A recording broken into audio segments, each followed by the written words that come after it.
આણંદ જિલ્લામાં 5 વર્ષ બાદ શિયાળાના દિવસો લંબાશે। જિલ્લામાં 15 ફેબ્રુઆરી સુધી શિયાળાની જોવા મળશે અસર।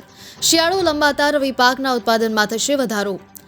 ચરોતરવાસીઓ શિયાળાની ઠંડી માટે રહેજો તૈયાર। 5 વર્ષ બાદ શિયાળાના દિવસો લંબાવવાની આગાહી। ચાલુ વર્ષે 15 ફેબ્રુઆરી સુધી રહેશે શિયાળાની અસર।